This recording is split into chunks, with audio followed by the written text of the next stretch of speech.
Robert Schultz, thank you so much for agreeing to this debate. Happy to be here in the marketplace of ideas. Yeah, I mean, this is what we do here. It's a marketplace of ideas. Well, thank you for coming on. If you don't know Robert already, he's an absolutely hilarious stand-up comedian. Yeah. He's a podcaster. What's your podcast called? It's called Young Old. It's called Young Old. You host it with your fiance, Dana Donnelly, that's a public information. It is. It's public information. And her little sister, Eve, right? Eve Donnelly, yeah. Yeah.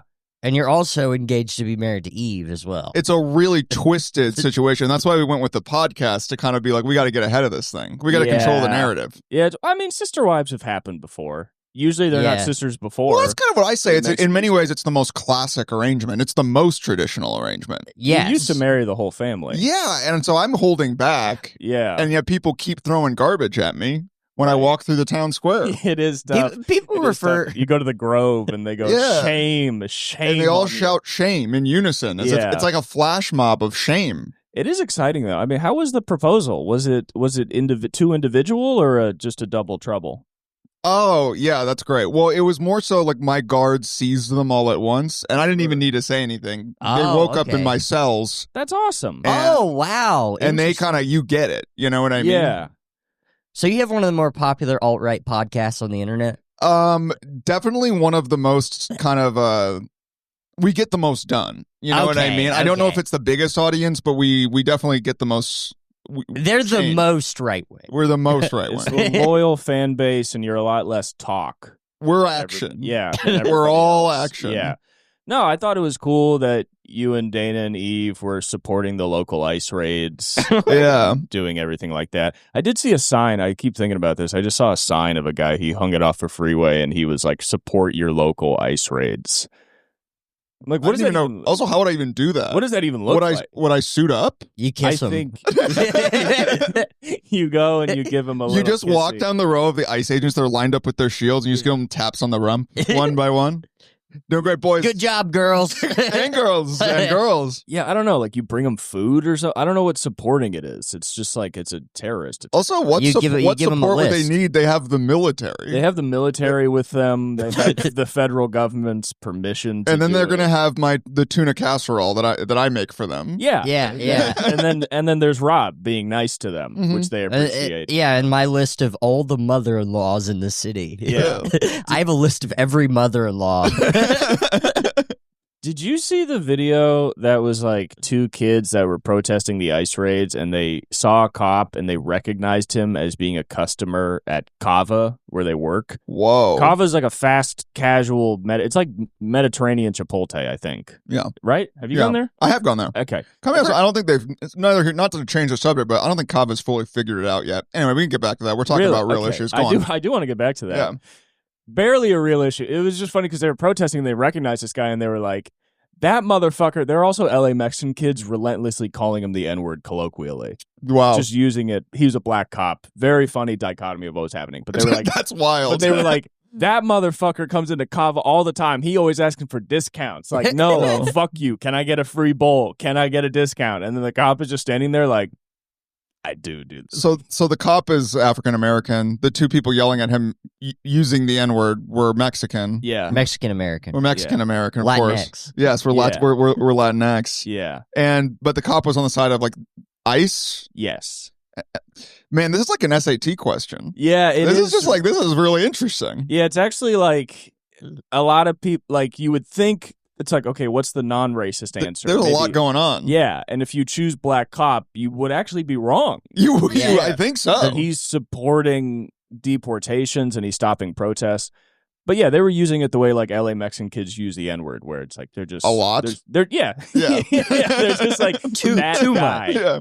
In between too much and not enough. Dude, sometimes I hear it and I'm like, who do you think you are? Me? I'm joking. I'm joking. I'm joking. You're not joking. I'm being facetious. Robert Schultz, not joking. Freeze frame. Not joking. It would be a crazy turn if you just tried to include that into the vocab. If you were like, man, well, there's so much discourse about like right-wing podcasters are taking over. So I think that's what I have to be, but I just way overshoot it. It'd be crazy to just be a left-wing podcaster, but just kind of drop it. Wasn't that a whole like subsection of like internet podcasts in like That the did 2010s. happen. Yeah. Where there was like dirtbag liberal people. I don't know. I was living life. I wasn't online then, so I don't know. Shout out to Red Scare, a rival podcast. Dude, if you guys had a rivalry with Red Scare, I think that'd be good for both of you. Oh yeah, Honestly, yeah. Oh yeah, maybe I should message Anna or Dasha or whatever. Be like, hey, we have a nothing podcast. You want to do a rivalry? I know you guys are Nazis and stuff, but I mean, we could just start calling them. We're out. white. If you do it enough, they'll eventually be like, these two fucking losers won't stop talking about it. And then you'd listen to it, and your feelings would just get really hurt, and you'd be like, well, this is what we wanted. Nazi girls don't like us. Yeah, that's the thing is they would. They would get the same, feelings don't really fall along political lines always. So like, I wish the Nazi girls who I hate liked me. I wish they didn't say that my face had too much fat in it. Dude, I met a guy one time at a dinner party. Okay. Not of my, I didn't put it together. I was just a late What's addition. the address? Huh? I'll give you the social security number of the woman who threw you're it. You're doing well now. You're going to dinner. This was years ago. I'm not really on speaking terms with the person who threw the party, so it's all going downhill. Oh wow, it's the wife of Benjamin Netanyahu. But this guy was there's a guy there who was a huge Red Scare listener, but he himself was very soft spoken. He himself had no courage of his convictions. I could have talked him into anything at that table, but it's just funny that he was a huge fan of basically the hottest takes podcast. Yeah. But he himself was this just meek little man. I think it's almost like a weird power fantasy to listen to two people say whatever you want, because he himself in his life was living in a prison of his own mind. So you would call this man an F slur. That's how you would refer to the man. No, I would not. And if I would. And I would Me never and Cooper would. I would never but say not that. on the podcast. Yeah. I'm bisexual, so I'll go for it. Yeah, I'd maybe throw that out. I think a male listener of Red... That bisexual card really comes in handy over there. I love it. Yeah. Wow. I love it. I keep trying to play the straight card, and they're like, that doesn't work. Well, if you're straight as hell, it works. I do think a male... If you're straight enough. Yeah, if you're straight enough, it works. I think a male listener of Red Scare is a guy that watches that kind of porn where it's a miniature, where a lady's a giant and she's like, "You're a loser," and he likes getting stomped on. That's the vibe. JOI cum eating. Yeah. Yeah. I think if you're an out loud Republican podcast listener, you're probably listening to other dudes who are telling you your... Well, you're listening to Navy SEALs. Yes. Describe war crimes. Yes. With pride. You're listening to Jocko Willnick be like, you got to get up and punch your wife and do 20 push-ups and sell a car. He's like, if I didn't get up at 5 a.m., I wouldn't have killed all those kids. I wouldn't. Yeah. You're oh. Never. Yeah. The guy who killed Osama bin Laden telling you your milk isn't good. Yeah. Isn't it funny that the retirement plan for Navy SEALs is they just come back in on a podcast and just help you make your bed? They help you make your bed. They try and get a sunglass deal. Yeah. Where they're like, aren't you sick of the fucking pussy-ass sunglasses? And I gotta be honest, I think I'm value neutral on this. I'm not even anti this. I'm like, all right, gotta do something. Yeah, I don't really... Honestly, any veteran that's not dying on the streets in America is a veteran that we didn't lose. Well, yeah. I mean, that's a good charity. It's you hear about veterans on the streets. It's you buy them podcast equipment. Oh, you give them this setup. Yeah. I would rather hear from those guys, honestly. Yeah. I'd rather hear from the Sam Stone of veterans than fucking just a guy who's selling used cars. Do you got Zyn? I do have a Zyn. It's over there. If you want to listen, keep the conversation going. I'll be back in 2 minutes. All right. What kind of podcast is this? It's a nicotine addict podcast. What's going on here? It's I thought you fellas were straight edge. No, I don't drink. Neither of us drink. So we have that going for us. It's actually a resoundingly sober podcast. It's mostly just a healthy addiction to nicotine. Man, I feel like I'm in an episode of What Would You Do? And I failed. Well, our last guest, Sam, tried his Zyn. Thank you so much. This happens a lot on the podcast. Yes. The Zyn cigarette trade. Our last guest, Sam, he tried a Zyn for the first time on the podcast, which I did not. Lindsay or Harder? Piro. Whoa. We told you about. Well, different one. Yeah, we haven't had the other Sams on yet. Yeah. It was a comedian I don't think you've met, but he's a funny guy. He's a nice guy. But yeah, I took out a Zyn and then I just offered it to him because I wasn't sure of his nicotine use. I was like, "Do you want one?" And he was like, "Sure." And then he was like, "I've never tried this." And I was like, "Oh." Yeah. I was like, "Well, sometimes when people try these, they get nauseous and they really don't like it. So are you sure you want to do these?" Like, "Yeah, I'll try." And I was like, "Okay."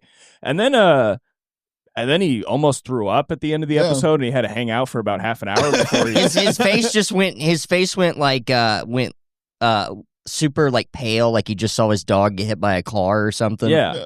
Which happens to a lot of people. I'd offer one to you, but I know you well enough to know that you're not really interested in this. The new me might. The new okay. Oh yeah, that's our jackass thing on the podcast. We introduce people to zins.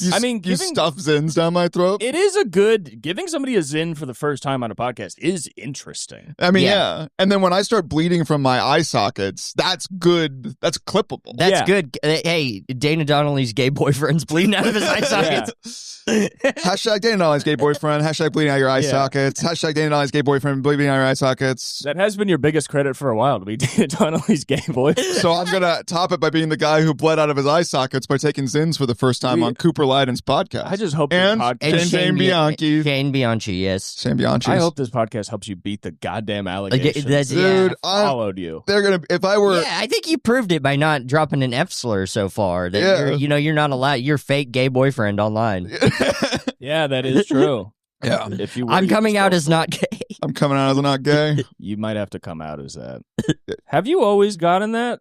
When did that start? Here's the thing. It started. Calling you gay? It started. Well, I noticed it when I was online posting clips, and then people would comment that. Sure. But clearly it didn't start there. Clearly, just been say in real life, people would say it behind my back. Yeah, like in high school, was anybody hitting you with that? No, but they had to be thinking it. I think it also. Did you go to private school? Yeah. Okay. Explain to the people online. I'm not gay. I just went to private school. I just went to private school. Yeah, but also I think I also just kind of talk like this a little bit. Yeah, kind of. You just sound like a guy from the 50s. Yeah. I think I won't turn down a dick or 12. All right, cut that. You got to cut that. Yeah, on a Monday through Sunday. I'm we got to cut that. I'm joking. It's actually not funny. It's not a joke. It's actually, that kind of stuff is fucking disgusting, and it erodes the family. I'm getting heated up. Just give me a Zen for crying out loud. You got to even me out. Do you got any penis-shaped Zins? Yeah, we do have dick-shaped Zins. You suck it, and once you get the balls in your mouth, it actually starts hitting you. I think it is when you first arrived in LA, and I would rightly assume before, you did dress different. Yeah. You dressed similar, but worse. But it was just a little worse. You just, you just dressed like most guys dress. Yeah. Where it was like you wore jeans that didn't fit you perfectly. Yeah. You wore like long sleeves when you didn't need to. I wore like my tennis shoes were like worn through and they had like holes in the toes. Yeah. And now you got pants that fit you. You got this shirt made out of, it almost seems like a fancy towel turned into a button-up shirt. Thank you. You got an undershirt. You got sunglasses on your head. Thank you. It's good though. You look good. It's how you should dress. You have a stylist, which is your fiance, I assume. Yes, that's a guide. That's the guide post. Yeah. Yeah. And so I think the minute a guy does that, and especially in a place like LA where it's like, even this in other states would be like, you're dressed gay. Yeah. But in LA, you're dressed like any Well, when I go back to Missouri, where I'm from, because I'm from the heartland, I'm a man of the people. Yeah. People there say, they say, wow, you dress so festive. They say festive? They say festive. Festive is hilarious. I went back for Christmas. That's the F slur. But I'd be wearing like orange, you know what I mean? I'd be wearing like this, and they're like, wow, you're dressed so festive. It's like, I'm not wearing a Santa sweater. You're saying, I know what you're saying. Is festive, is that your mom's word? Do you remember who said festive? What do you mean? Who's saying festive? Do you remember the specific person? Yes, I do. It was someone who owned like a deli. They owned like a deli, and I'm checking out. I'm like checking out the deli with my tray of food that I just bought. Yeah. And they're like, oh, wow, you're dressed so festive. Yeah. And I leapt over the register at him. I was like, what the fuck did you just say? That's really the back and forth. I got my piece on me. And I pulled out my loaded gun and I shot it in the air and I said, who's festive now? You can shoot that down Missouri. Yeah. Yeah, I mean, that is an interesting thing. Is it St. Louis? Yeah. Okay, yeah. So you don't even really need to be in like a small enough town, but there's something nice about LA where like nobody would ever say that to you in LA. No, because you'd be like, not only because of the style difference, but because of a large enough city, you can just be like, what did you just say to me? Or just not acknowledge them. Excuse me? But then you go to other places, they're like, yeah, we're more person to person. It's like, well, really, sometimes you just have to take shit from somebody. Yeah. Like, they'll just say that to you, and you're like, well, this is the deli I like, so I just have to listen. You just kind of have to take it. Because they're using kind of veiled language, I can't come out with like the, hey, did you just call me gay? Yeah. They'd be like, no. Because then you said Merry Christmas. Then I sound insane. You sound very gay. Yeah. And closeted. Yeah. But you're not. Was it the least homophobic? I'm the straightest man who's ever lived. Was it the least homophobic deli you used to go to? Was it the least homophobic deli, you think? I mean, maybe it had to be. Yeah, because they were just... festive isn't really negative. No. It's just a comment. It's just a comment. It could mean anything. It could be positive. Yeah. I've always thought you're a funny guy. I think people struggle with you because they want you to have something awful about you. Yeah. Or something hidden. Yeah. And you seem like just a generally well-adjusted guy. You're with somebody you love. You're making money in a way that's fun. And I think people are like, okay, he's not addicted to drugs. No. He doesn't seem depressed because he's generally I'm not. happy. That's and good. productive. And I'm neurotypical. And you're neurotypical. And I'm straight as an arrow. Yeah. I'm straight as a damn arrow. Also, you were on like, East Side LA comedy, which is just tons of people who every open mic they go to, they're like, I'm gay, I'm fucking retarded, I got no toes, I can't breathe. It's a bunch of old Italian You gonna let guys. him do your act? Yeah. Yeah, it's a bunch of old Italian guys. Yeah. So it's like, I think in that circle, they're My like, mom, she makes too much pasta. I would love that, honestly. I'm neuro-spicy. I'm neuro-spicy. Yeah.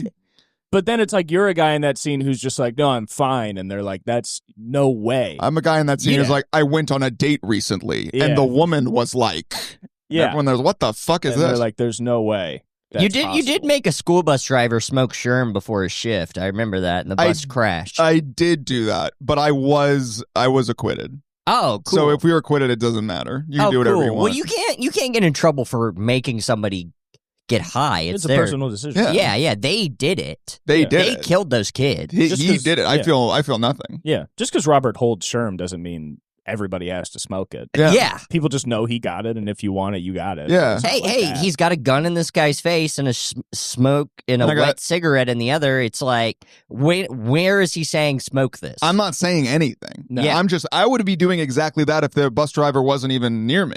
Yes. Well, So so you'd it's be like pointing the gun in that right direction. there, and I'd be doing it regardless. It wasn't about the bus driver. I Yeah. think that's also why people were confused by you, because you were like just a regular nice guy. You didn't seem to have many problems, but you could hold it down on freebase like a motherfucker. Yeah. And you were still freebasing in like 2025. A little bit. But I think that's also, it's like people want you to have a problem, and it's like freebasing for me wasn't a problem. It was just a thing I did. Well, because it's pure. It's just fun. Yeah. You don't smoke crack, you freebase. Yeah. It's like Yeah. a huge difference. Just And kind of evening out a little bit. you would lock in with, the extracted cocaine that you would smoke out of the bowl. Whatever you would do. Well, it's like you hear about people who they wake up early, like people who like live in Malibu, they wake up early, they catch like those morning waves because the morning surfing is like the best surfing. Yes. But that's kind of me with freebasing. It's like the morning freebase is the best one. Yeah. And then I'd go and I'd tell jokes about being on the date, like How it be. how it be. How Yeah. the dates do be weird though. Dates sometimes. do be weird. You notice when the woman doesn't look like her picture. And then you go, what the fuck?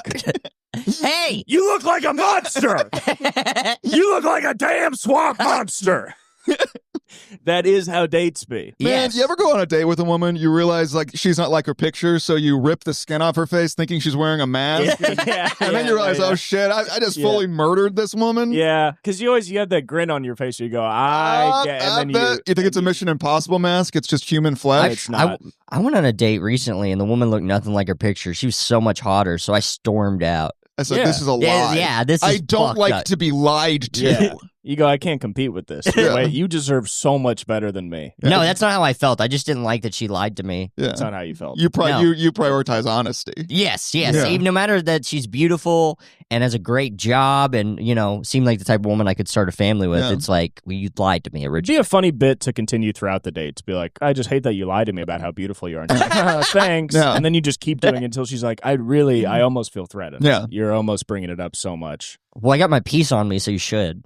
Everybody should be threatened. Yeah. Right. And then Right. she's got a piece on her too. And she's like, Oh. yeah, I'm a hot woman with a piece. What now? Yeah. Well, then I'd have to marry the woman. Yeah. You should add that to your podcast, Young Old, where it's like the regular podcast where you guys are talking about, whatever living in the same house, making videos, having fun. But then you also talk about like proper firearm Yeah. and safety, because you guys have I would say it's a good LA podcast. You think of an LA podcast, it's a good one. I mean, look, I think aesthetically, I think it definitely fits the bill. Yeah. This podcast right now and your podcast are each side of the spectrum of Yeah. LA podcast. Yeah. Yes. Yeah. Of well This is dressed. as far as apart as it can go. Yeah, because you got good looking, well mannered productive, successful people in a, doing a podcast that people are watching. And then you have two guys who the podcast could end anyway because one of us could die. Yeah. Well, yeah. What I'm doing in my head is like, I'm like, you're Dana, you're Eve, and I'm just telling myself it's the same podcast. This is how you get through. This is how I get through. Yeah. Well, Shane said in the car, he said, Robert said he's listening to the podcast and he'd like to do it. And I was like, he wants to do it? I do listen to the podcast. I was like, this is very... I literally, to give a peep on the ground, I will share your clips with Dana, and we'll share your clips back and forth. Oh, wow. I love the one where you pointed out that Shane disagreed with everything you said. That's my favorite one. We did have a whole episode. Yeah. It was I'm a disagreeable guy. Yeah. Well, it's just, I was talking about stuff you care about, which is poor people and yes, depravity. Yeah. Not even really poor people, but we talked about it later. It was anything that has to do with crime rates. If I bring it up, Shane will be like, well, anything with crime, I gotta mansplain it. He goes home and drinks Kratom and just looks up Missouri crime statistics and just finds You guys got a lot of meth. We do. Yep. Yeah. Well, that's it. Yeah. That's all I had to say there.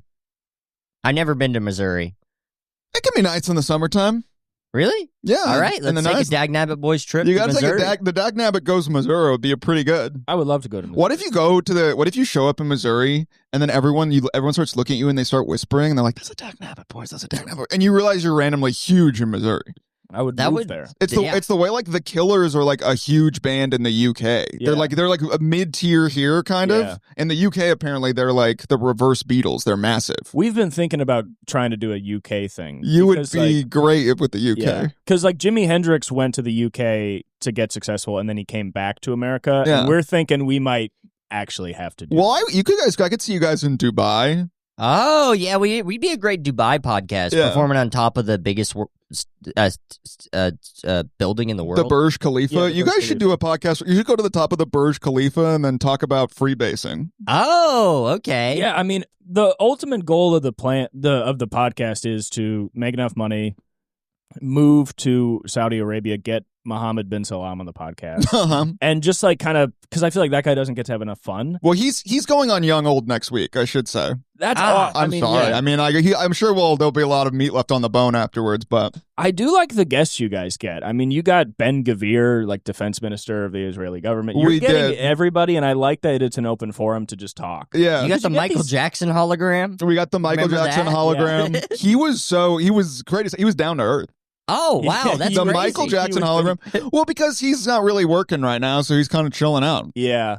There's not a Super Bowl soon. There's not a Super Bowl or a Sheik's birthday party soon. Yeah. So the Michael Jackson hologram's kind of just like he's in nature a lot. Talking to a hologram on the off season. Yeah, it's like, how's it going? He's like, yeah, there's, Kendrick was doing a thing, but he had the Tupac hologram, so I missed that one. He's just getting his mind right. Do you guys have the Tupac hologram? Do you hang out?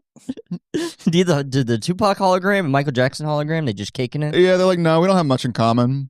Tupac hologram is my favorite rapper. I always people go, who's your favorite rapper? I go, Tupac hologram. Hologram. I listen to Tupac. I never got it. The Tupac hologram, I'm kind of like, oh, okay. Oh, so you're a poet. Yeah. Oh. It's kind of like Shakespeare, but modern day. The real Tupac was going to court and he was saying thug life, and that scared me. But the hologram, he just gets on stage with Snoop Dogg and then he disappears completely. Yeah. And so as a He's white mysterious. American, I enjoyed it. Yeah. I'm going to get a bunch of money and I'm going to where I'm rich enough where I can have a hologram, a celebrity hologram. But then my whole thing was I want to be alone with the hologram. Oh, that's myself. In a locked room with the hologram. I want to be. How much money for me to be alone with it? Like, oh, the hologram can perform on stage. I'm like, I don't want it on stage. Yeah, I want to be alone with it. I want it in my bedroom. That would be a good movie scene. The guy sets up the hologram, and then you say, "I want to be alone," and as he closes the door, he just sees you approaching it. Yeah, to hug it. And then the next time the hologram performs, it's really kind of like in its own thoughts, and its heads down, its spirit's kind of a little lower. I feel like with AI now, I would love to get a loan from the bank. Spend so much money to get holograms put into our podcasts so then we can interview current living stars. That would be great. And people would kind of be like, did they really get him? Until you would kind of notice like there would be like a line glitch through their forehead. And they're also blue. And they're blue. Kind of blue. And they're here. Yeah. And they're here. So that's number one. They're here. The suspicion begins there, and then you go, they're moving like a human and responding to every question as possible. Why is Chelsea Clinton here? I'm assuming you would get a hologram. We're going to get all Clinton. of the Clintons. Eventually. And just get them together and have them work it out. Yeah. Yeah. What's figure up? It out. What's up? What's going on? Yeah. Why you keep killing people? Yeah. Stop doing that. Yeah, Knock it off. We'll do a family feud where it's like, what do you do with people you don't like what they say? And then they're like, kill somebody. And then I'm Steve Harvey, and I'm like, she said kill somebody. You know, and you have the Steve Harvey hologram projected directly over your body. Yes. It's not offensive because it is the hologram, but it's you're in the hologram. There's no rules on that. There's no rules on that yet. There's no rules. And even if eventually it's against the rules, you didn't know now. Yeah, you can't be convicted of a crime that doesn't exist yet. No, because it would have to be a landmark case to set that precedent. Yeah. But the first one, a lot of people would go, I don't love this, but I don't really know where the rules are. The second guy that does it is done. Yeah, he's Shane's done. over.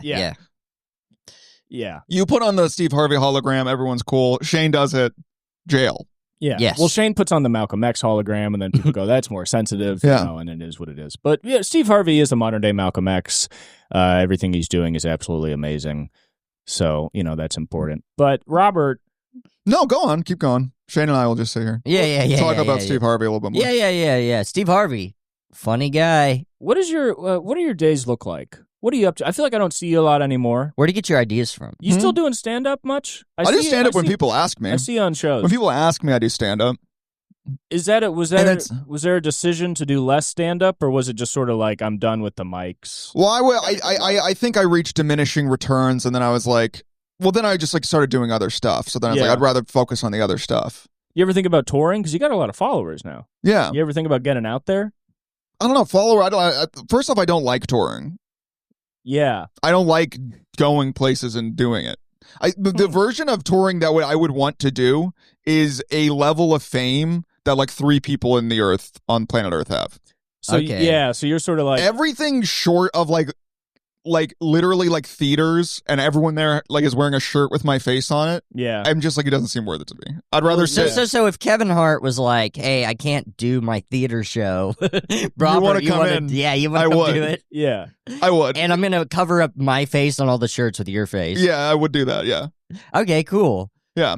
Kevin's offered, but he didn't include the part of covering up. I said it's not enough. You need to cover up your face with my face on all of it. Yeah. And Kevin said no. Yeah.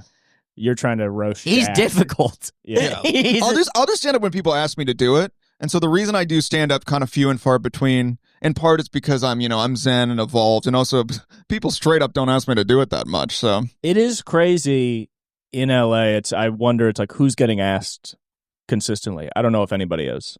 I don't think it's a thing. Well, I think LA is a city. People don't like going places and leaving their house. No. And I'm talking about audience. It's very hard to get audience to leave. Yeah. Yeah. Yeah. I always think that because people love stand-up clips online. I don't know if you've heard about this, seen about this. They become more popular. Yeah, they become popular. But they hate going to stand-up shows in real life.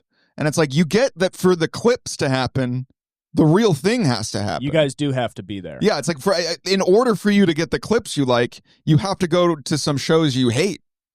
And this is my sell when I go on tour. I think it is a funny time where a lot of stand-up fans haven't seen it live, which is a funny thing. Yeah. Be I've seen the best minute of some comedians, and you're not getting all the in-between. I've seen the best minute of some comedians posted every 3.5 weeks on different platforms. Yeah. But no I do consistency. Yeah. I've been posting the same clip, and it gets me a lot of followers every time. Yeah. You should. I didn't know you could just do that. You can do it. There's no rule. Remember people burning material? Yeah. Burn it.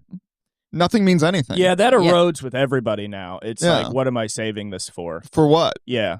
The way it's you would just do that until you get enough followers, and then you start touring, and then you go, well, now I'm actually doing stand-up, and I can build material. Well, also, it's burning material was when you would go on Carson. You know what I mean? Or when you would have one of the 3 specials released. Now it's no one knows. There's so much that no one knows or remembers anything. Yeah. I mean, a clip could do better. People are releasing entire specials, and it's why'd you do that? Well, you're releasing a special in June. Yeah. And I'm excited for it. Have you heard about this? Yes, I have. Yeah. Yes, I have heard about it. I'm excited for you to watch that. I'll explain that more off the podcast. A lot of things. I'm very excited for people to see it. It's going to be monumental. It's going to break ground, and it's going to be humongous. Yeah, I've heard a little bit about it. It's crazy. I've heard a lot of. You filmed it downtown during the protests. Well, okay. A lot of people think a comedy special needs to be on stage telling jokes, and I sort of bravely asked the question: what if a comedy special was me defending the police, defending my country, defending Americans, because I'm putting them first over what can only be described as a violent, hostile invasion takeover of the country. I've heard they're throwing stuff. Yeah. I am getting stuff thrown at me a lot. Well, it's going to be great for the clips. Oh, the clips are crazy. Yeah. I mean, I'm on the ground. I'm bleeding. I did it with my friend Steve Crowder. He's a comedian. Oh, yeah. Very funny. Yeah. So he was there. He was helping me with the blood that was coming out of my face and stuff like that. And you have a great crowd work bit where you just scream at people to respect the flag, and then a brick hits you square in the face, and you pass out. And this is all in the special. I keep it all in. Yeah, you got to keep it in. Well, Tony Hinchcliffe had that one special called One Shot, and mine is similar, how it's a one shot of me, cameras behind me, I'm walking through a protest, and a lot of people are instigating fights where, like, I'd punch a guy in the face and he'd punch me back. Yeah. Like, this is violent, this is terrible. So, yeah, I don't know. It's been good. I like it. I got a lot of money from the CIA and the Mossad to start, like, doing the kind of content that I want. The comedy you really want to make. Yeah, because I always thought that I was kind of shouting into a void. I was like, does anybody believe in what I'm doing? And I found out that certain intelligence agencies in our country and around the world actually see me as what they call an asset. Yeah. A state asset. And your comedy is funded by George Soros and the DSA. Yeah, that's so you're kind of the opposite side. Yeah. There's a big rift between us, but the way we see it, money's money. Money's money. Hey, if we both got blood money, yeah. Hey, it's still red. Yeah. Your blood money, my blood money, it's all red. Yeah. So, yeah, I mean, that's like the fun thing is a lot of people think we do have a rift, but you have to realize that, like, his money and my money, they work together. Yeah. Yes. You know what I mean? You need sort of a rogue intelligence. Well, you get back to this, and people can't see this, you get back to this apartment and you pull your money up into a pile and you burn it. Like the Joker, because it's not about the money for you guys. It's about the power. It's about sending the message. Yeah. It's about the Joker. I get in so many arguments with people where I'm like, I think Cooper's like the Joker, and they say I think Shane's like the Joker, and we just go back and forth for hours. If I was ever, I don't know, I'd be very upset if I heard somebody saying that Cooper was a Joker and I wasn't the Joker. Because you both have built so much of your. Why so serious? Wow, Shane. I didn't know you acted. Whoa. That was really impressive. You're a really great actor. You should audition. I'm astounded. For the Joker? But the Joker already got done. He died. No, you should audition. They're going to do another Joker. Oh, they are? Yeah. Yeah, they don't stop. There's always another Joker. Yeah. You need to be the Joker. Well, that was always the question. A lot of people said, when we said we were starting a podcast, people said, a podcast with two Jokers, Gotham's gone mad. And we said, don't worry, it's doable, it's possible. And they said, well, what's next? Two Batmans. And I said, that's a different podcast. It's a whole different podcast. That's young and old. That's my podcast. Everyone's a Batman. Everybody's a Batman. But, we switch off. Sometimes, one of us will take a more Harley Quinn position to help the other one get there. Usually Cooper. Almost always Cooper. Yeah, she's beautiful. So I agree. Dude, Harley Quinn, she's such a beautiful girl. I do feel such a beautiful. I'm really happy for you and Dana. I'm really happy for you and Dana. The Joker found his Harley Quinn. You really should post stuff like that. Well, I remember when I proposed to my fiance, I was like, will you be the Harley Quinn to my Joker? Yeah. And she started crying. She said, why so serious? She said, why so serious? And I said, thank you so much, but that's actually the Joker says that. The Joker says that. Thank you, but the Joker says that. Yeah, you're supposed to say something like, I never met a boy like you, or whatever I've never saw the fucking movie. Yeah, when I proposed to my fiance, I said, why so serious? And she said, I'm Harley Quinn. Yeah. And I said, this is going to last a long time. This is going to last a long time. I think you two as like normal people should post stuff like that. Like, you should post the engagement photo, and instead of being like nice and proper, you should be like, found the Harley Quinn to my Joker. And just see what people say. Just because your follower bases would be like, you guys don't why are you talking? Well, here's the reality. If you say found the Harley Quinn to my Joker, a big chunk of people would be like, that's romantic. Yeah. That rocks. I think that's cool. A bunch of people that go to NA would be like, this is awesome. This is awesome. I think that rocks. I like all the couples that think their relationship is like badass. You see it a lot on Instagram with like accounts that go viral because they're cringe, but they'll be like, you fuck with her, and then it's like a lady that looks like she put in like fake teeth as a bit. Yeah. It's like, you fuck with her, you got to go through the wall. And then she's like, he's the wall. You see it a lot on Instagram. I don't know why that's such a thing. Well, it's like that. It's like the Halsey song, "We Got That Love," the crazy kind. Yeah. I love people that are in relationships that are like, it's so crazy we're doing this. It's crazy. It's like you fuck each other. Two of us? Yeah. Yeah, Two of us? You go to lunch and you fuck each other. People thought it was crazy and it was just one of me. Yeah, and now there's two. Now there's two that's one. And if people think your relationship is crazy, it's usually because both of you are addicted to a hard drug. Yeah. Yes. You should be taking care of yourselves. Yeah, they should. Can you believe I found another person addicted to meth? It's like, totally. Yeah. I bet that was the first date. Yeah. How did you propose? I asked. I went to. I was in Malibu and I asked her to marry me, and she said, "Yeah." Where in Malibu?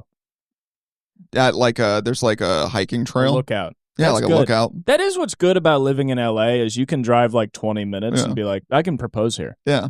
We don't have to do it. We don't have to do anything. Yeah. It's a beautiful place. Yeah. In other places, you just got to be like, well, damn, this Buc-ee's should work. Yeah. But then you go to Malibu. In other places, you just get out of your sty and you go to the nearest slop hole and you say, "Hey, piggy, you know how want to breed?" You know how I'm going to propose? This is a California elitist podcast. I'm a coastal elite. Yeah. So you know how I'm going to propose is I'm going to drive my woman out to the desert. Yeah. And I'm going to like, you know, when we drop it, she's like, "What are we doing here?" And we're just in the middle of the desert. And I'm like, I pull out my gun and I'm like, I pop over the trunk. I'm like, get that shovel out of the trunk and dig a 6-foot hole. Yeah. And she digs it deep. And I still got the gun on her. Yeah. She's crying. She's like, "Don't kill me, don't kill me." Yeah. And then we get to the bottom. She hits a clink, and it's a box. Yeah. And it's opened up, and it's a ring. She's like, and I'm like, "Will you marry me?" And she's like, "Sir, I haven't met you until today. You stole me out of a gas station. Let me go home to my family." And I'm like, "Yeah, but will you marry me?" And you're like, "Is that a yes?" It sounds like a yes. Yeah, I mean, that's a good way to propose. I think, you take out a gun, you hold it to your head, you look at the woman you love, and you say, "Would you care if I did this?" And if she says yes, then you say, "I think I found it." You know what I mean? Yeah. Because if you meet some lady that's like, "I wouldn't," then you're like, "We can't get married." Yeah. Or you shoot yourself in the head, your brains fly out, and you actually have your ring in your brain. In your brain. You put a ring in your brain. Yeah. And it spells out on the wall with your brains, "Will you marry me?" Yeah. But you're dead. Yeah. But you're dead. Well, what you do is you would have to have, I guess, like one of those cutout molds that says, "Will you marry me?" And you put it against the wall. And then you blow your brains out so it splatters onto the mold. And then when they find your body, they just take the mold down. And then once you take the mold down, it'll spell, "Will you marry me?" in brain. So this she's like, be "Yes!" Done. She's like, "Yes!" I think it's cool to. I think it's cool. I think if I ever propose, I'm gonna not kneel. I'm just gonna walk right up to her. Yeah, just walk right up, kind of hands low. Be like, "Would you marry me?" Well, that's kind of how like everyone did it in the 50s. It's like the romantic proposal is like, I think it started in like 2013. In the 50s, it was just like a guy would just be like, "Hey, marry me," and she's like, "I'm 14." And he's like, "That's not an answer." Yeah, I didn't know. I'd heard that back then in like the 50s and kind of before that dating was a lot less sort of like monogamous and serious. And it wasn't considered a relationship until you actually proposed to somebody. Well, I think that's where you get the thing where people like on their bachelor party, like the weekend before their wedding, they're like last weekend of freedom and then you fuck a stranger. Yeah. Just the last weekend you're allowed to do that, where it's like now it's like, if you fuck someone the weekend before your wedding, you're a crazy person. You're like a demented. That's a horrible thing to do. Sicko. If you think like it's like you're getting married at 11 a.m. and then at like 8 a.m. you're like, "Last morning of freedom." Could you imagine like if you had literally like fucked a hooker the night before your wedding? There are people that can stand you go to your wedding with gonorrhea. Yeah. Like that's insane that you can like that literally you're consummating your marriage the night after and you're like, "I might have an STD." Well, you're saying your vows and then your wife looks down, you have a pool of blood building around your penis through your tuxedo. And you're like, "Yeah, it was my last night of freedom." Hey, I was free. When I did this, I was free. I had razor sex. What the fuck? Hey, this is my last chance to have razor sex. What are you gonna do before I settle down? By the way, can we do razor sex tonight? I want to do razor sex. And she's like, "No," and you're like, "Being married sucks." Yeah. The old ball and chain. The old ball and chain. You cannot have kink sex to consummate the marriage. It has to be just regular missionary. I'm watching Love Island, and do you guys watch Love Island? It doesn't really strike me as you should go on it. First of all, what is it? You don't know what Love Island is? No. It's like it's a dating show. It's like a lot of hot people go to like a villa in Fiji, and then there's that's perfect. It's like for the me. Stanford prison experiment, but with hot people in Fiji. Yeah. And anyway, That's a great description. There's like these two hot people, and this one guy who, you know, is, not to be rude, he's like gutter trash. He's like a pool cleaner, like covered in tattoos, white guy, probably a Trump voter. So they let ugly people on it? Oh no, he's like good looking in that way. No, yeah, that's why he's saying I should be on it. Yeah, but Okay. she goes, what's the most important thing for you in a partner? And he goes, I need someone who's like adventurous in the bedroom.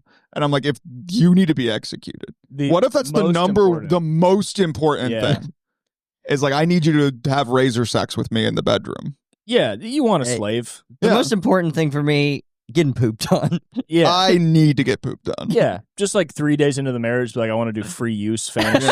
I want to come in while you're cleaning and be able to fuck you. Yeah. And she's like, okay, I mean, I need a financially stable and emotionally supportive partner. And He's like picking between two people. He's like, well, here's the thing. Shelly, we laugh together. We really vibe. When we have conversations, it feels like I'm talking to my best friend. But the thing with Marjorie is she'll put on a mask of my dad's face and poop on my chest. yeah, I can put my fingers in her mouth. Yeah. She's a good girl. How does that show? Was that the show? I saw one show. They were in a tropical place, and there was a guy that this actually might have. Maybe this was The Ultimatum. Have you seen that show? I have seen that show. It's an insane show. That's the most demented show ever. If you haven't seen that show, couples come on.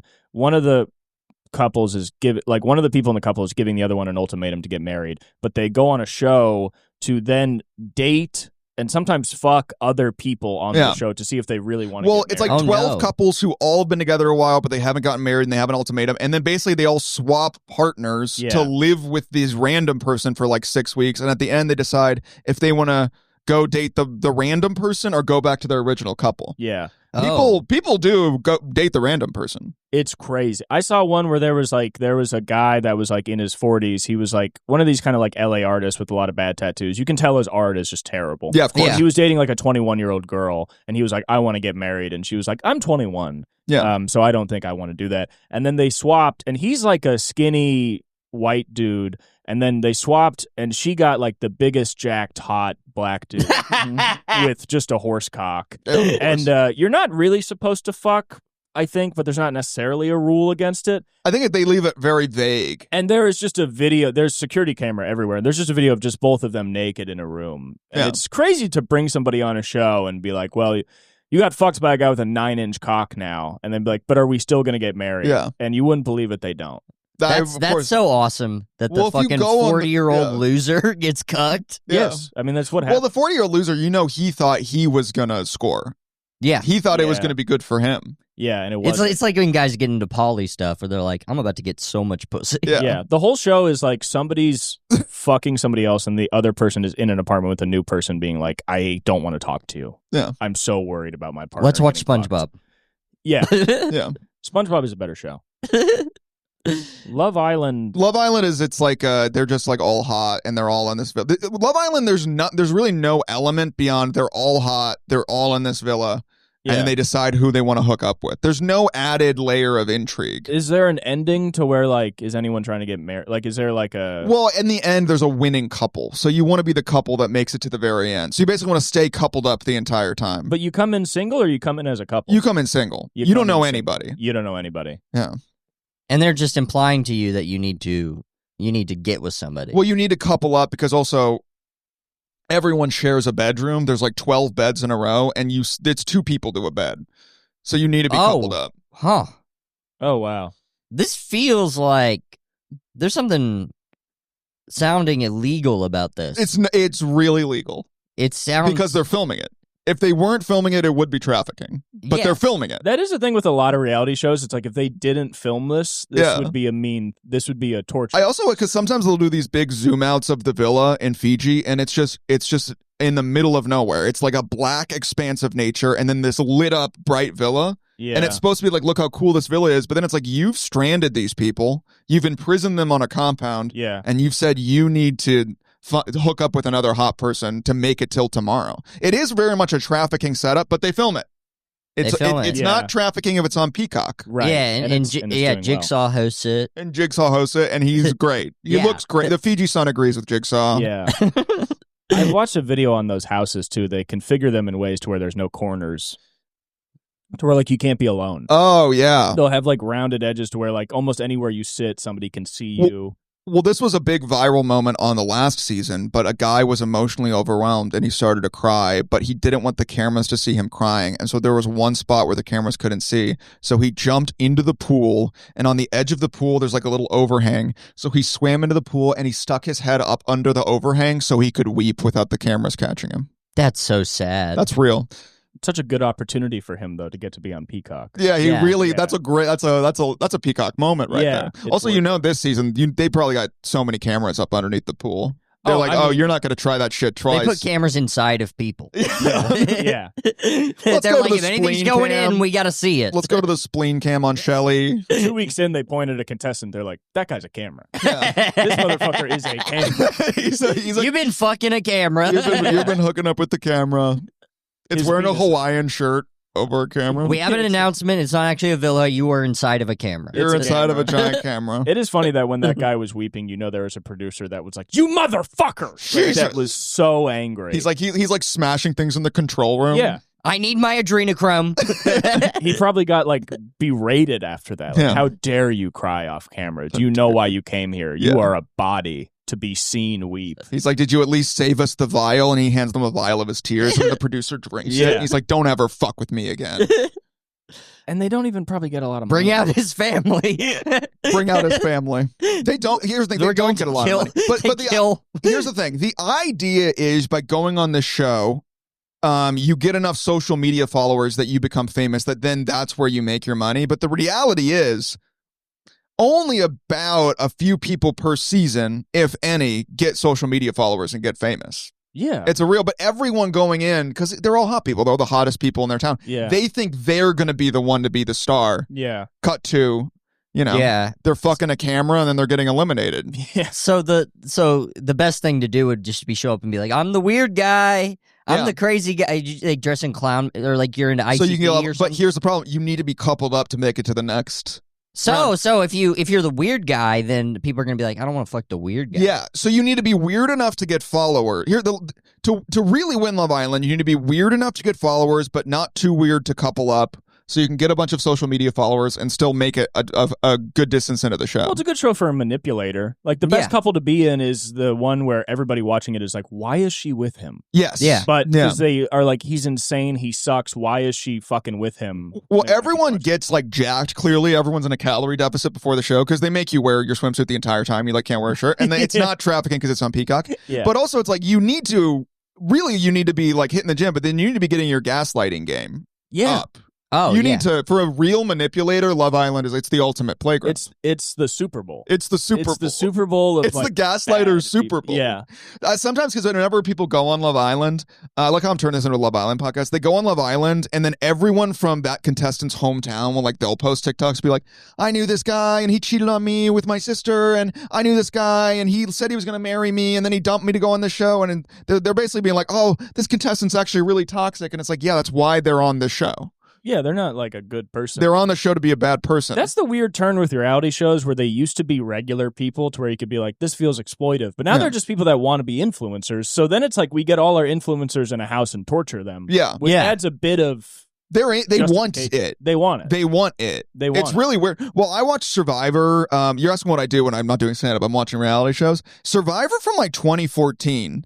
It's like normal people who almost they know they're on TV, but they're not fully aware they're on TV. So they're kind of speaking without a filter. Yeah. Like one guy in 2014 Survivor, he's talking about this other girl and he goes, yeah, I don't trust her because she's too smoking hot. And I never trust a hot woman. So sorry, I'm going to eliminate her as soon as I can because you can't trust a hot girl. Yeah. And now they would never say that. No, Survivor last season was you watched last season? I didn't. I don't think I watched the very last There was a guy, nice guy, really bad speech impediment. Yeah. There was also a girl with autism, and they would take time out of the challenges to have them express their struggles with those things, and then everybody would clap. Applaud. And it's like, you're here to beat them and win $1 million. Yeah. But they're like, we love her so...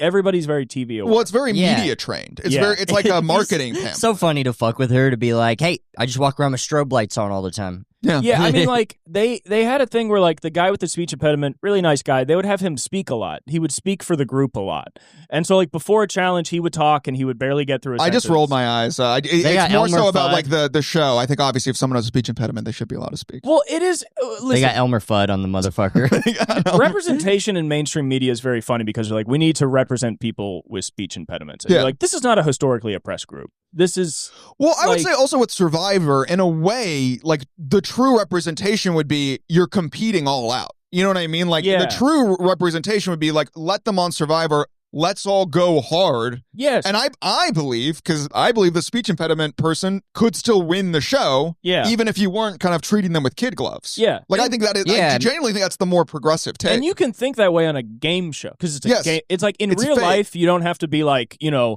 it rises to the top. Like that's, you know, a lot of people would be like evolution stuff. But when it comes to a fucking game show, it's like, no, this is fuck with people. If you want to, also, if you like Survivor and you want to be on Survivor, you want everyone else, when you get on Survivor, to like be going full. You don't want people to be like nice to you. No, and everybody's so fucking nice, and everybody's doing this thing where they're like, oh, we're having such a good time. Nobody's lying to each other. And it's like, this isn't real life. This isn't real life. People are like, we can play this game with loyalty. I'm like, you're on television. You're on TV. You're exploiting yourself, and every conversation you have is an exploitation of yourself and the person you're talking to. Yes. So this belief that it's like we're having real human connection, it's like you're selling your body. Yeah. You might as well be on Fig.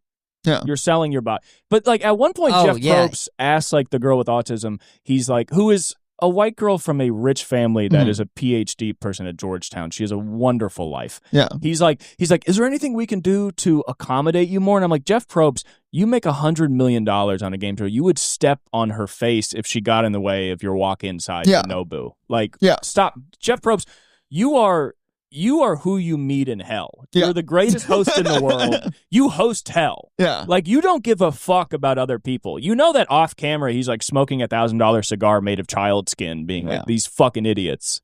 I'm sick of it. When he goes to hell, at the gates of hell, Satan is going to wrap his flaming hands around Jeff Probst's throat, and he's going to say, the tribe has spoken. Yeah, yeah. And then welcome him home. Yeah, home. Welcome him home. He's going to say, this is you belong here. Yeah. Well, there is also a moment on Survivor where there's a contestant that everyone likes. And I like this contestant. It's Christian, and it's the Christian season. And his whole thing is there's just kind of like, he's a big nerd, likable nerd on the show, and he forms an alliance with this nerdy girl. And it's very kind of like loving, dare I say, a little touchy-feely. It's his strongest alliance. And then towards the end of the show, they do the thing where they bring out their family members, and it's revealed that Christian has a long-term monogamous girlfriend. Yeah. And it's awesome. Not said. No one says anything. But it's clearly like, this is like you've been really manipulating this girl this whole show. And then, of course, right after that, she goes, yeah, I think we need to vote out Christian. And it's never said why. But if you're watching it, you're like, clearly she's like, what the fuck? You were basically trying to be my boyfriend on this island. This man is an insane person. This man who everyone else is being presented as like the likable nerd guy is an insane manipulator. That's why he's not believable. Last season, there was a weird thing where there was like a father, he had a wife and children, and he coupled up with the autistic girl who was like, she's like in her 20s and he's like in her 40s, and he's like treating her like a daughter. But it almost gets to the point where you're like, feels like a daddy kink is going on right now. There's some stuff. He's like hugging her a lot and being like, I'm gonna get you through this. And you're like, I think you're just power fucking this lady in the shelter. I think for the most interesting version of Survivor would be some other contestant on the island would be like, hey, do you think there's like a weird daddy power kink thing going on? But they don't say that. They just say like, wow, they have a really strong alliance, huh? Yeah. I think the next season of Survivor, they should be hunted. They don't tell them either. They just put a hunter on the island. I want to put them on North Sentinel Island, which has the North Sentinelese. They're one of the last uncontacted tribes. They killed a missionary. I'm aware. I'm well familiar with the North Sentinelese. Put them on that island and then do everything you do. Make it tough. Make it tough. Also, here's the reality. It would be a long time before the Survivor contestants recognized they were being hunted. Because they would think, if like, someone from their tribe disappeared, they'd think it's one of Jeff Probst's little games. And they're right, but they don't know how right. They'd be like, they're looking for an idol. And it's like, no, he's being spit roasted right now. Yeah. Both sexually and literally. Yeah. Well, we found a guy's head. Whoa. They fucked him and ate him. Really? Yeah. Oh, you're talking about the tribe. I thought we were talking about one lone hunter. You're talking about they're on the tribe island. Yes. Okay. Both good. But just one want to make sure bounty hunter would also be good. You get yeah. You get a guy who's just like, you guys get 1 hour, and they're like, for what? And he's like, 1 hour. Dude, picture this. But then you would get this great thing where like you think dogs got you and you think you're done, but then the tribe gets dog.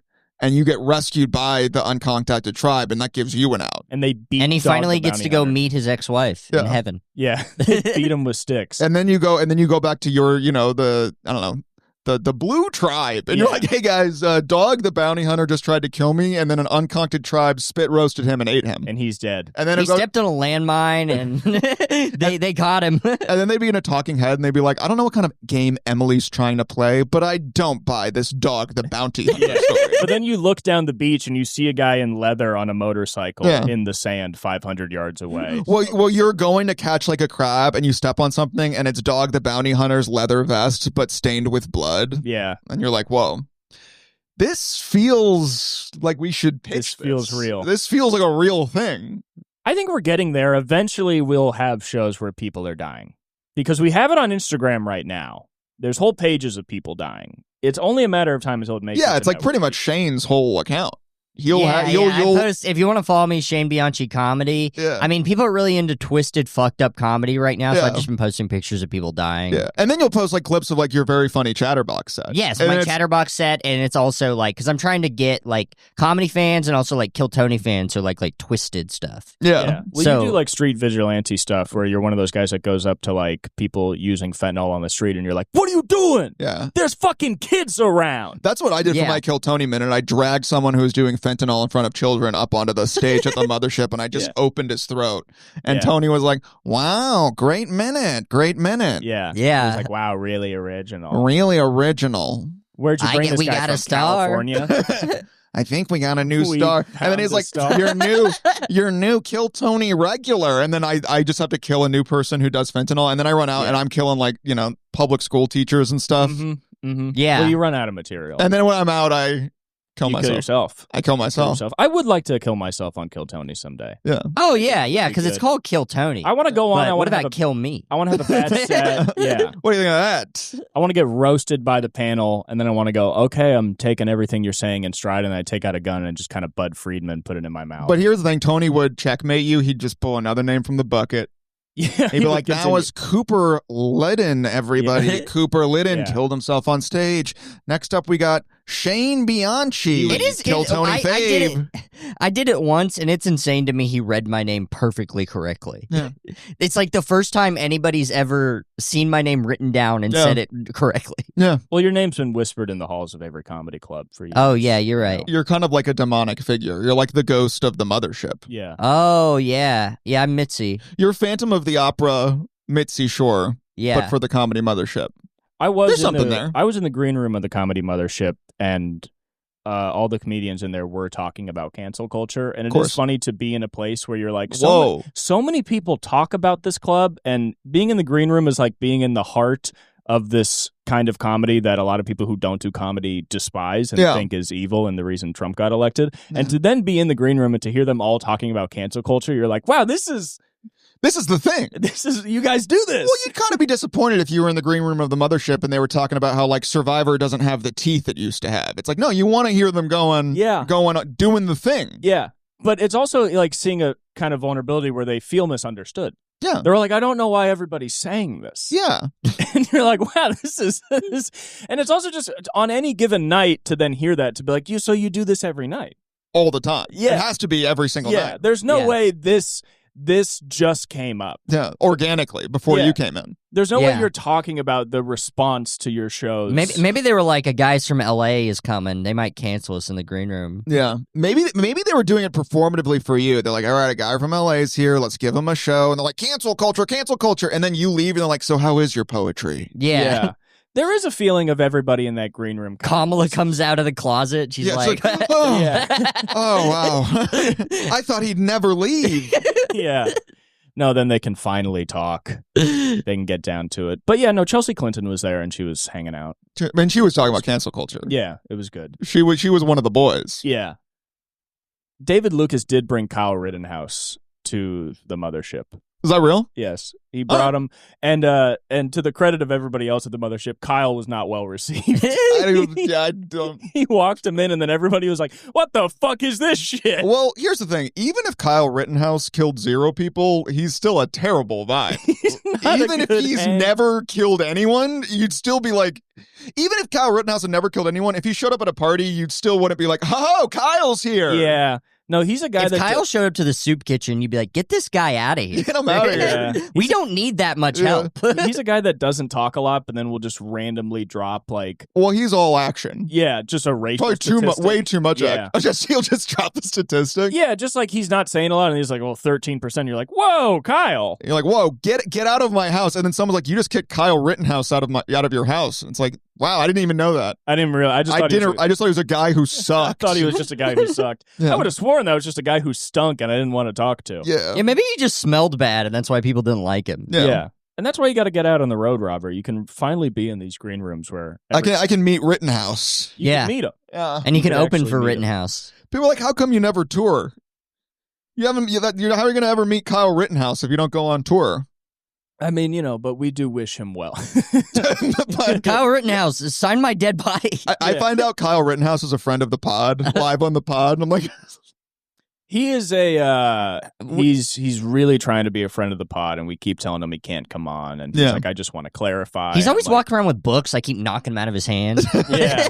He's always got like a big ice cream cone. He's about to lick it, and then you just flick it down. Yeah, me and him play football sometimes, so I'll put the little football on the ground. He'll try to kick it, and I'll pick it up. Yeah, you should tell people that because people don't know you do that. They think you just play one-on-one football with Kyle Rittenhouse. They think you're good friends. They think you're good friends. We don't know you're fucking with him. Yeah, I guess I should make that more clear when I post pictures of me and him together. That's you trying to be woke. Like you post a picture with Kyle Rittenhouse and you're like, I fucking hate this guy. Yeah. Like, why do you We're both smiling.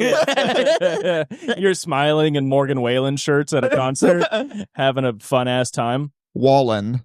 Sorry. Don't ever do that again. Do you listen to him? No one does. Here's the thing about Morgan Wallen, though. I don't listen to him, but I respect his hold on the majority. He's got it. He's got it. I've never listened to a Morgan Wallen song, but I acknowledge that there is a whole world out there that like that does represent the real voice of the majority. I got a suggestion on Apple Music. It was like, these are the top 25 songs in like each place, and one of them is Nashville. So I was like, oh, let's see what they're listening to. And it's like just 24 Morgan Wallen. Also, I'm not trying to be... Oh yeah, my aunt, I think I was riding in a car with somebody. I don't remember, it was some family member, then Morgan Wallen came on. They're like, Morgan Wallen's on. Yeah. Number one over there. Well, he's number one in LA, too. That's when I tell you that, like, it's the majority, I'm like, no... 7 out of 10 people are listening to Morgan Wallen no matter what room you're in. And if that sounds like a warning, it is. Yeah. If you're at the ICE protest, 7 out of 10 of those people are listening. They have a little earpiece in. Yeah. Well, that was I'm a coastal elite, so that was the craziest thing about the Brat Summer movement, where I'd be listening to Charlie XCX. I'm having a Brat Summer, and then I talked to one other person, and they're like, yeah, I'm enjoying my Morgan Wallen summer.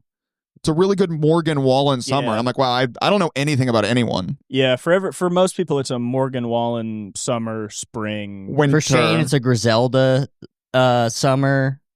Who's Griselda? The show? Griselda, the fucking rap group. Oh, you guys don't know Griselda? I don't know Griselda at all. Are they named after her? Yes. Yeah. I think I was thinking of Giselle Bundchen just because that's as close as I could get. Well, you guys aren't hard and grimy like I am, I guess. Yeah. I kind of bring a grimy energy to the pod. You been kind of a Griselda energy to the pod, Shane. You're a bit of a Grizz. Yeah. Damn, I ruined the flow of the episode. I like how Cooper and I mentioned 40 Survivor contestants you've never heard of, and you took it like a champ, and then you say one name we haven't heard of, and we're like, what the fuck are you talking about? Yes. What are you talking about? I mean, our cultural, our intake of media is so different. Yeah. It's crazy. Well, this is pop culture news that I'm sure neither of you care about, but Tate McRae recently, she did a duet with Morgan Wallen. She did a collab, and I saw a bunch of people on Twitter were like, how dare she collaborate with... Oh, and then she did a Pride Month post, and then a bunch of people were like, how dare she do a Pride Month post after collaborating with known homophobe Morgan Wallen? Is he a homophobe? I looked it up. That's say... He's not. Yeah. I guess you can assume. You can assume. Yeah. But it was just like, he actually isn't. I'm sure homophobe. Morgan Wallen. I'm sure he is. Yeah. But also, there actually has been no evidence. He had a racism scandal. Yeah. But he actually never had a homophobe scandal. It would be funny. It just is funny that's like, Everyone acted like it was something we all knew. Yeah. It actually has not come out yet. Funny to be a racist hanging out with Morgan Wallen, and you're like, yeah, and these gay people. And he's like, whoa, hey, wait a minute. Hey. hey, I don't like the blacks. I'm fine with the gays. He's like, it's not a choice to be gay, but it is a choice to be black. Yeah. And people need to stop making it. You're hanging out with Morgan Wallen. You're both throwing the N-word around, no problem. And then someone says the F slur, and Morgan Wallen is like, whoa, hey, whoa. Not cool, man. My father was at Stonewall. Yeah. Motherfucker. Yeah. Well, I'm Robert, from New York City. Yeah. I'm from New York City. Yeah. Well, that's about an hour. Yeah. Robert, thank you so much for coming on the podcast. Thanks that's for having me. Thank you. in Now for cut the you camera. I and need your to eat fiancé. my zins. Gotta Yes. eat Zin. If there's anything you want to plug to the 33 people who you probably know personally, Yeah. feel free. I got the Young Old podcast. I'm on Instagram. I'm on TikTok. He's popping off. He's making videos. He's all on the time. BitChute. He's daily posting video- alt-right stuff on BitChute. I'm posting alt-right stuff on BitChute as a bit. If you want to see a man give it all in the driver's seat of his car, give it up for Robert. Thank you so much for coming Thank you to the on. Dagnabbit Stay boys. funny. Stay funny. Stay funny. Stay funny.